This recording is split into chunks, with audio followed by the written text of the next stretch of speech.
Today we're smoking a bone-in pork loin on the grill. Yes, those are baby back ribs attached to the pork loin. There's a beautiful fat cap on the back of this. It's going to bake in the grill for about an hour and a half. I'm going to show you how to do it. Couldn't be simpler.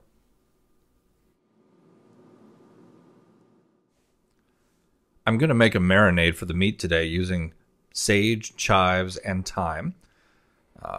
That's just going to go in a bowl with some homemade pineapple apricot chutney, which sounds awful fancy, but all it is boil up some apricots, some pineapple, a little bit of raisins and pecans with a bit of brandy until it gets soft. It's a nice accompaniment for stuff that happens to be a leftover. Just throw it all in a bowl with some salt and some pepper, orange juice, and a bit of olive oil to help it all stick. And then that's going to marinate the meat for, as I said, a good 3 to 4 hours at least.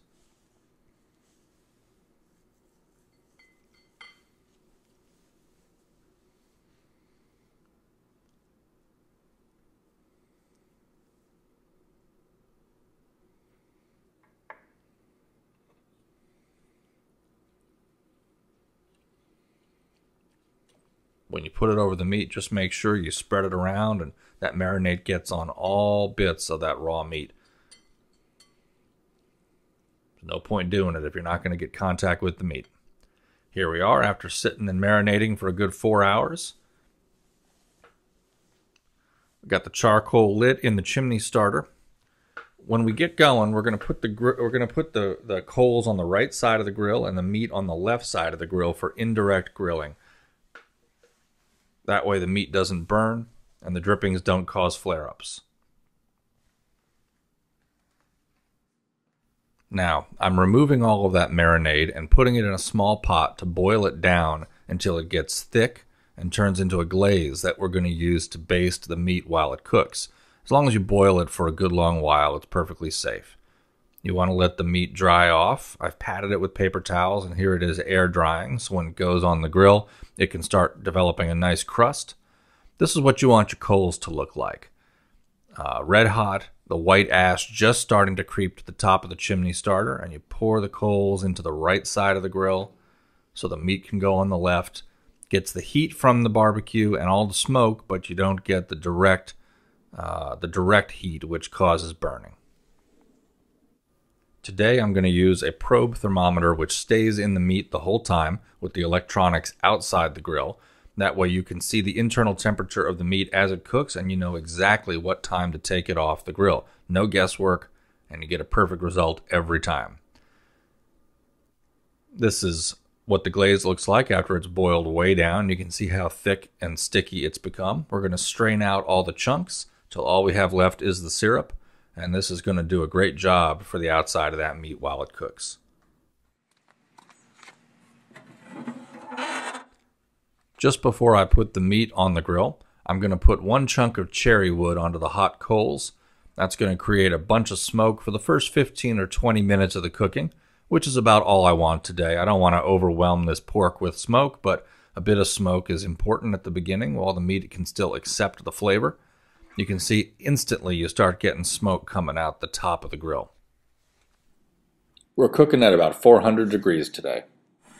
Always clean your grill right before you put your food on it. Get it hot, brush it clean.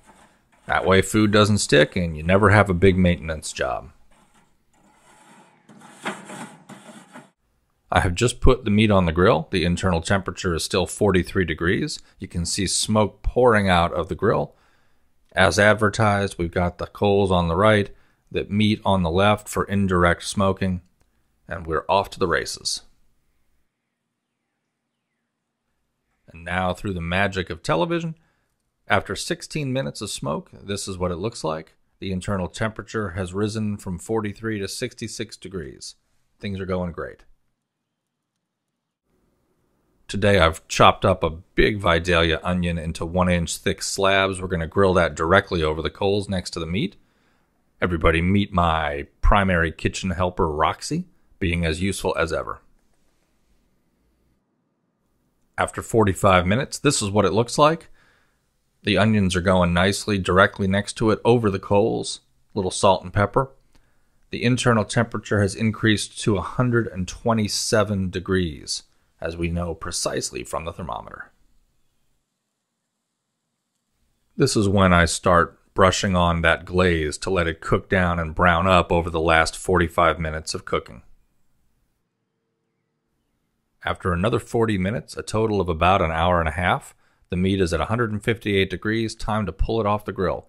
It has to sit for about 15 minutes. Do not remove the thermometer yet, or all the juices are going to come flowing out that hole. Let it sit and rest. Take out the thermometer just before you carve it. Carryover heat is going to increase the temperature another few degrees. About 160 degrees, more or less, is exactly what you want for a roast like this. It'll be perfectly cooked, just the tiniest bit pink inside, but fully cooked and juicy as can be, not dry. Leave it tented in foil while it sits and rests. Roxy's still supervising. Hello, Roxy. And here we are. The end result, picture perfect, cooked internally so it's juicy, a beautiful red smoke ring, exactly what you want.